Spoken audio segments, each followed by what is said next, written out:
मेरी भाभी जब भी मेरे सामने आती तो अजीब हरकतें करती। उन्हें देखकर मेरी नज़र शर्म से झुक जाती, लेकिन भाभी को शर्म नहीं आती। मेरी भाभी अक्सर भाई के गैर मौजूदगी में मुझे अपने कमरे में सुला लेती। मैं सोफे पर सो जाता, पर भाभी पर नज़र भी नहीं डालता। लेकिन भाभी एक दिन अचानक मेरे भाई ने मुझे मारना शुरू कर दिया। कहने लगा, तुम्हारी भाभी तो तुम्हें बेटा समझती है, लेकिन तुमने क्या कर दिया। मेरे तो होश उड़ गए। भाई ने कहा, मेरी पत्नी प्रेग्नेंट है और तुम्हारे बच्चे की।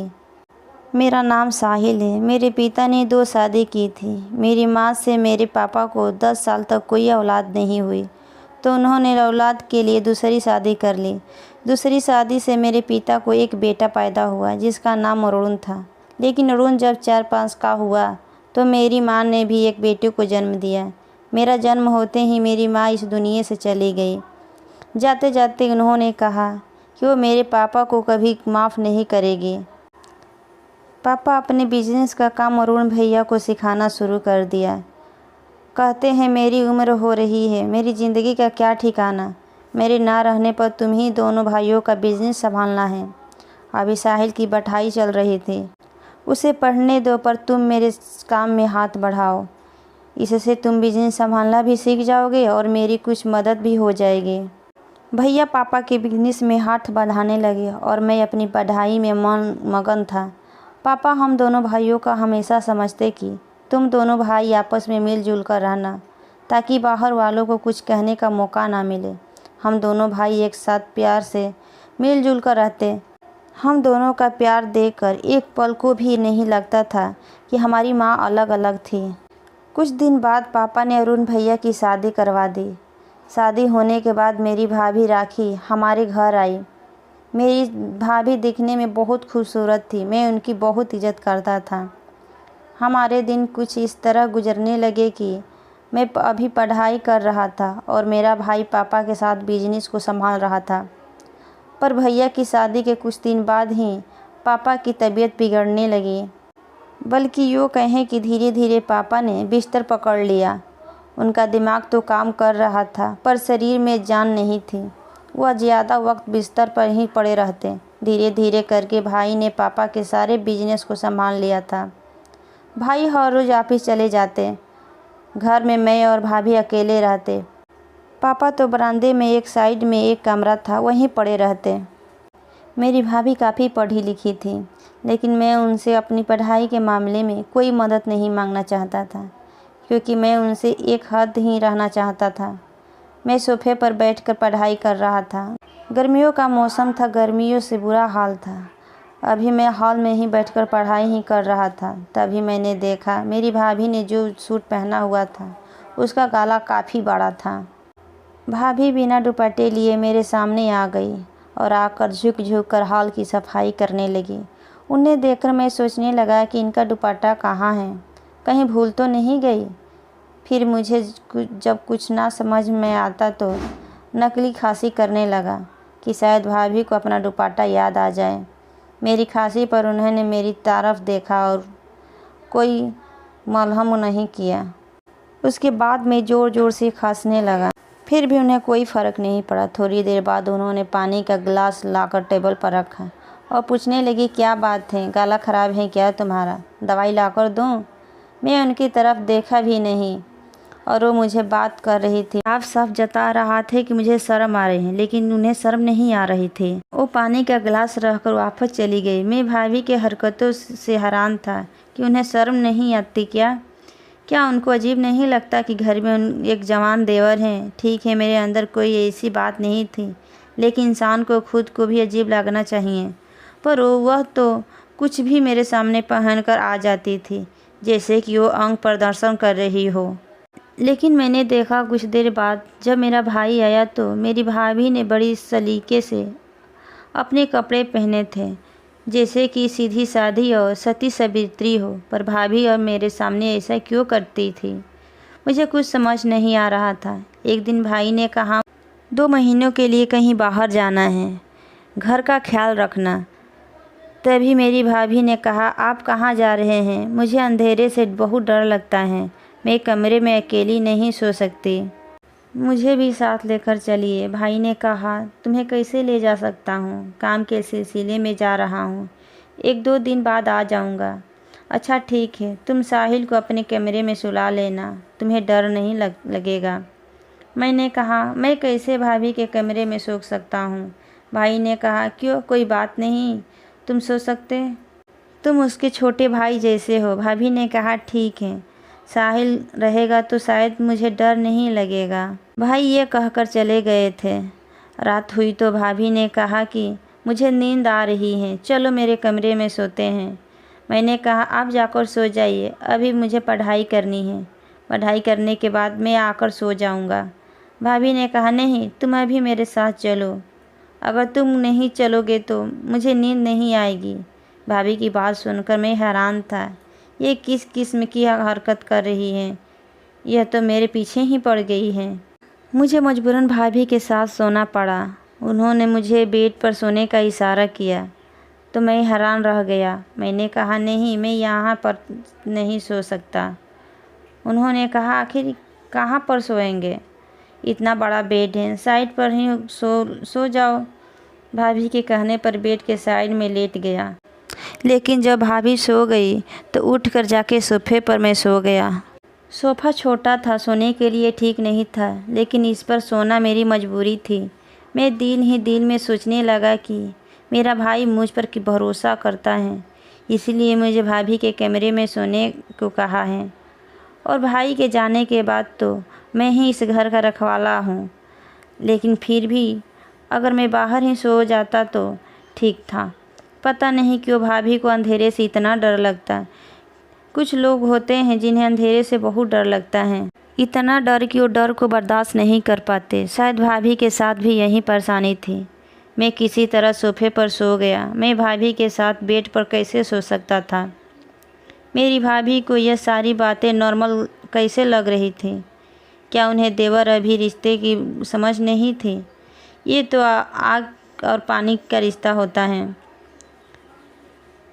दिन इसी तरह गुजर रहे थे। भाभी की हरकतें दिन बढ़ती जा रही थी। मैं बहुत परेशान था। मैं सोच रहा था कि आखिर मैं भाभी को कैसे एहसास दिलाऊं कि उनका ये रवैया ठीक नहीं। आखिर मैं कब तक सर झुकाकर अपने घर में चलता फिरूंगा। एक दिन भाभी किचन में खाना बना रही थी कि किचन में गया और उनसे कहा, भाभी बुरा मत मानिएगा, पर आप जिस तरह रहती हैं ये ठीक नहीं है। आप भैया के ना रहने पर मेरे साथ अजीब गरीब हरकतें करने लगती हैं। आप बिना दुपट्टे के घूमती फिरती और कभी मेरे से चिपक कर बैठ जाती। क्या आपको मेरे और अपने रिश्ते का मर्यादा पता नहीं। मेरी भाभी ने कहा, तुम कितने अजीब हो, तुम मेरे छोटे देवर हो। अगर तुम्हारे साथ मैं हंस खेल थोड़ी बातें कर लेती और बिना दुपट्टा के तुम्हारे सामने घूमती फिरती तो इसमें क्या गलत है। भाभी अपने हरकतों से बाज नहीं आ रही थी और मैं यह बात किसी को बता भी नहीं सकता। आखिर किससे कहता ये बात। भला किसी को बताने वाली थी। भाई को लगभग हर हफ्ते काम के सिलसिले में बाहर जाना पड़ता था, पर मैं जब भी भाई के जाने की खबर सुनता मेरा दिल जोर जोर से धड़कने लगता, क्योंकि भाई के जाते ही भाभी की हरकतें बढ़ जाती। वो मेरे साथ अजीबोगरीब हरकतें करना शुरू कर देती और रात होते ही मुझे ज़बरदस्ती अपने बेड पर सुलाने की कोशिश करती। एक दिन मैं अपनी भाभी की सारी बात सुनकर हैरान था। वो शायद अपनी किसी सहेली की बातें कर रही थी और बात भी मेरे ही बारे में कर रही थी। भाभी कह रही थी, बड़ा ही खूबसूरत है, कसम से मेरा वाला तो बिल्कुल भी खूबसूरत नहीं है।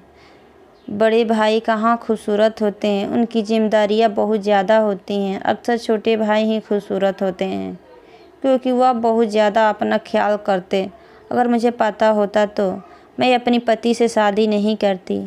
यार, अब तो क्या कर सकते हैं, इसी तरह ज़िंदगी गुजारनी होगी। लेकिन उसे देखकर मैं अपनी आंखें ज़रूर सेक लेती हूँ।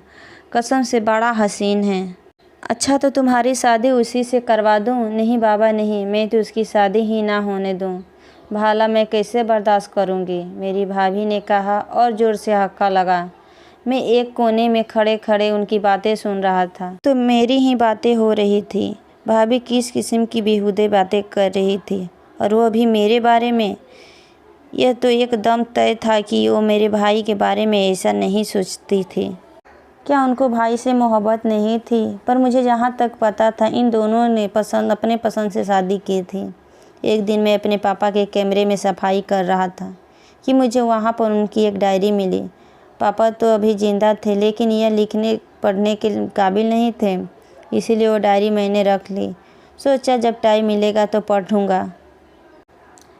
एक दिन मैं घर में था, तभी मेरी भाभी खूबसूरत सा कपड़ा पहनकर मेरे पास आई और मुझसे पूछने लगी, बताओ इस कपड़े में मैं कैसी लग रही हूँ? मैंने कहा, भाभी आप अच्छी लग रही हैं, लेकिन ये सब आप मुझे क्यों दिखा रही हैं? अपने पति को जाकर दिखाइए। कहने लगी, तुम्हारे भाई को मेरे लिए वक्त ही कहाँ है कि मुझे देखकर मेरी तारीफ़ करें। उसको तो जो भी पहन कर दिखाओ कहता है हाँ ठीक ही लग रही हो। उसे तो औरत की तारीफ़ करनी ही नहीं आती है। मैंने कहा, भाभी मुझे भी नहीं आती, वैसे भी मेरी ज़िंदगी में कोई औरत नहीं है। भाभी ने कहा, अच्छी बात है, तुम्हारी पत्नी बहुत खूबकिस्मत होगी। मैंने कहा, लेकिन भाई ने भी ज़िंदगी में आप जैसे खूबसूरत औरत नहीं थी, आप भी बहुत खुशकिस्मत हो। भाभी ने कहा, तुम भी क्या बातें कर रहे हो, चलो छोड़ो और बताओ मैं कैसी दिख रही हूँ। कभी कभी मेरे मन में आता कि मैं भाभी को कह दूँ कि आप ये किस किस्म की हरकतें करती हैं। क्या आपके मायके में आपकी माँ नहीं थी? उन्हें आपको सिखाया नहीं कि ससुराल में तमीज़ से रह सके? फिर सोचा, नहीं, ऐसा करने से कभी भाभी भैया में मेरी शिकायत ना कर दें और भैया भाभी को डांटने के बजाय मुझे ही भला बुरा सुनना लगे। एक दिन भाई घर पर नहीं थे और मेरे एग्ज़ाम के दिन नज़दीक आ रहे थे। भाभी के कमरे में आधी रात तक सोने के बाद मैं हॉल में आकर सोफ़े पर बैठकर पढ़ाई करने लगा। पढ़ाई करते करते सुबह हो गई और सोफ़े पर ही मेरी आँख खुल गई। मेरी आँख लगने के कुछ ही देर बाद अचानक से मुझे कोई पीटना शुरू कर दिया। मुझे लगा कोई सपना देख रहा हूँ, लेकिन यह हकीकत थी। मेरी आँख खुली तो मैं हैरान था कि शख्स मुझे पागलों की तरह पीट रहा है। वो मेरा अपना ही भाई था। यह तूने क्या कर दिया? कमबख्त, मैं तुझ पर भरोसा करके गया था और तूने इस तरह की हरकत की कि वो मुझे बेटा समझती थी और तूने उसके साथ इस तरह का गलत काम किया। मुझे भाभी के रोने की आवाज़ आ रही थी और मेरा भाई मुझे मारता जा रहा था। अचानक से मैंने अपने भाई का हाथ पकड़ा और पूछने लगा, यह सब क्या हो रहा है जो मुझे पागलों की तरह मार रहे हो? आखिर मैं क्या किया हूँ? मेरे भाई ने कहा, अभी मुझे बताना पड़ेगा कि तुमने क्या किया है। अभी मेरा भाई यह सब बोल रहा था, तभी आस पड़ोस के लोग भी इकट्ठा हो गए और बाहर के कमरे से मेरे पापा की भी आवाज़ें ही आने लगी। वो वहीं पूछ रहे थे कि क्या हुआ, तुम दोनों आपस में लड़ क्यों रहे हो? मेरा भाई आस पड़ोस के लोगों को और मेरे पापा को बताने लगा। मैं ज़्यादातर काम के सिलसिले में बाहर ही रहता था, तो इसे अपनी पत्नी के कमरे में सोने को कहा था, क्योंकि उसे रात में डर लगता था। वो भी इसे अपना भाई समझती थी कि मेरा छोटा देवर भाई जैसा है, लेकिन इसने हम लोगों के भरोसे का ये सिला दिया। आज वो प्रेग्नेंट है और वो बच्चा मेरा नहीं बल्कि इसका है। ये मेरी पत्नी के साथ गलत काम करता रहा और इसे डरा धमका कर चुप करने को कहा। इसने कहा, अगर तुम चुप ना रही तो मैं तुम्हें बदनाम कर दूंगा। लेकिन मुझे ये सब कुछ पता चल गया। आस पड़ोस के लोग और मेरे पापा यही सारी बातें सुनकर हैरान थे और मुझे हैरानी से देख रहे थे। मैंने देखा भाभी भी वहाँ पर आई और फुट फुट कर रोने लगी थी और उनकी गर्दन पर कुछ निशान थे। भाई ने कहा, देखो इसने मेरी पत्नी का क्या हाल किया है। लोगों ने अपने मुंह पर हाथ रख लिया। सभी ही मुझे बुरा भला कह रहे थे। मेरे भाई ने कहा, अब तुम्हारा और मेरा कोई रिश्ता नहीं। मेरे पापा भी बहुत गुस्से में थे। उन्होंने कहा, वरुण सच बोल रहा है, मेरा ही तुमसे कोई शिकायत रिश्ता नहीं। अब तू इस वक्त मेरी नज़रों के सामने से चले जाओ। मैं तुम्हें अपनी जायदाद से बेदखल करता हूँ, क्योंकि तुम मेरे बेटे कहने के लायक नहीं हो। मैं रो रो कर अपनी सफाई दे रहा था, लेकिन मेरा सुनने वाला कोई नहीं था। अगल बगल के लोग और मेरे भाई ने मुझे धक्के मारकर घर से बाहर निकाल दिया। जाने से पहले मैंने अपने कुछ कपड़े और अपने पापा की वो डायरी अपने साथ ले ली। मैं घर से निकल तो गया। रास्ते में जाते हुए रोते रोते बस यही सोच रहा था कि आखिर मेरे भाई ने मेरे साथ ऐसा क्यों किया। मैं तो ऐसा कुछ किया भी नहीं था, बल्कि भाभी ही मुझ पर गंदी नज़र रखती थी। मुझे अपने जाल में फंसाना चाहती थी, मेरे साथ अजीबोगरीब हरकतें करती थी। मैं बहुत रो रहा था कि आखिर में हंसते खेलते परिवार को क्या हो गया। मैं रोते रोते अपने एक दोस्त के घर गया। मेरा वह सबसे गहरा दोस्त था। मैंने उसे अपने घर की सारी बातें बताई। उसने कहा, ठीक है, तुम जितना दिन चाहो मेरे घर पर रह सकते हो। मैंने अपने घर वालों को फ़ोन करने की कोशिश की, पर किसी ने मेरा फ़ोन नहीं उठाया। काफ़ी दिनों तक मैं तो अपने आप को कमरे में बंद रखा। मैं बस रोए जा रहा था कि आखिर मेरे साथ क्यों हुआ। एक दिन मुझे कोर्ट से नोटिस मिला, जिस पर लिखा था कि मेरे पिता ने मुझे अपने जायदाद से बेदखल कर दिया है। अब तो जो होना था वो हो ही गया था। कुछ दिन बाद मुझे अपने पापा की डायरी याद आई। मैंने जल्दी से वो डायरी निकाली और पढ़ने लगा। उस डायरी में लिखा था, मैं अपने किए पर बहुत शर्मिंदा हूँ। मेरी ज़िंदगी की सबसे बड़ी गलती यही है कि मैंने अपनी पहली पत्नी को ज़्यादा वक्त नहीं दिया, इंतज़ार नहीं किया और जल्दबाजी में मैंने दूसरी शादी कर ली, जबकि वो बाँझ नहीं थी। बस कुदरत की तरफ से देर हो रही थी। फिर भी मैंने थोड़ा इंतज़ार नहीं किया। जब मैंने दूसरी शादी की तो वो नाराज़ होकर अपने मायके चली गई। वो मेरी पहली पत्नी, मेरी पहली मोहब्बत। अब तो मैं दूसरी शादी कर ली, मैं उसे भी नहीं छोड़ सकता, लेकिन मैं अपनी पहली पत्नी को भी नहीं छोड़ सकता। मैं उसके भी साथ रहना चाहता हूँ। मैं अपनी पहली पत्नी के साथ बहुत गलत किया, उसके दिल को बहुत ठेस पहुँचाई और मुझे इस बात का पछतावा है। और मैं इसका पछतावा करते हुए अपनी पहली पत्नी की औलाद यानी अपने छोटे बेटे को अपनी प्रॉपर्टी का आधे से ज़्यादा हिस्सा देना चाहता हूँ। और मैं अपने जीते जी वकील से बात कर कुछ दिनों में इसके कागजात बनवा लूँगा। ये डायरी पढ़कर तो मेरे कदमों तले ज़मीन खिसक गई। और जब मुझे समझ में आ गया था कि शायद यह सब कुछ मेरे भाई को पता चल गया था और वो मुझे प्रॉपर्टी का आधा से ज़्यादा हिस्सा नहीं देना चाहता था, और इसीलिए उसने अपनी पत्नी के साथ मिलकर ये साबित कर दिया कि वो मेरा सागा भाई नहीं है। मैं यह डायरी पढ़ने के लिए अगले दिन वकील के पास गया तो पता लगा कि पापा ने मेरे नाम आधा से ज़्यादा प्रॉपर्टी कर दी है। पर यह सब होने के बाद उन्होंने मुझ पर अपने ज़्यादा से बेदखल कर दिया। मुझे पता था कि इन सब मेरे पापा कोई गलती नहीं है। पापा तो वैसे ही जिंदा लाश थे, बस उनका दिमाग काम नहीं कर रहा था, शरीर नहीं। और वो भाई भी भड़कावे के आकर सब कुछ कर बैठा।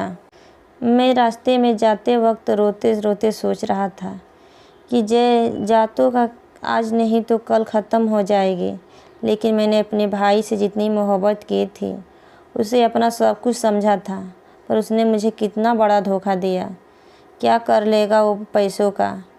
क्या वो पैसों से एक भाई खरीद पाएगा जो उसने इतना प्यार करता था? मुझे कहीं से भी कोई सफाई नहीं मिला। मैं बच्चों को ट्यूशन पढ़ाने लगा और अपने उसी दोस्त के घर पर एक कमरा किराए पर लेकर रहने लगा। कुछ दिन बाद मुझे एक अच्छी नौकरी मिल गई, जिससे मुझे कंपनी की तरफ से घर और गाड़ी भी मिल गया। मैं उसी ऑफिस में एक लड़की से मैंने शादी कर ली और मैं अपनी ज़िंदगी में बहुत खुश भी हूँ। और अब मैंने सब कुछ ऊपर वाले पर छोड़ दिया, क्योंकि अब यही इंसाफ करेगा। कहते हैं कि ऊपर वाले की लाठी की आवाज़ नहीं, लेकिन दर्द बहुत होता है। अगर हमारी वीडियो पसंद आए तो ऐसी कहानियों के लिए हमारे चैनल को सब्सक्राइब कीजिए, लाइक कीजिए, शेयर कीजिए। Thank you.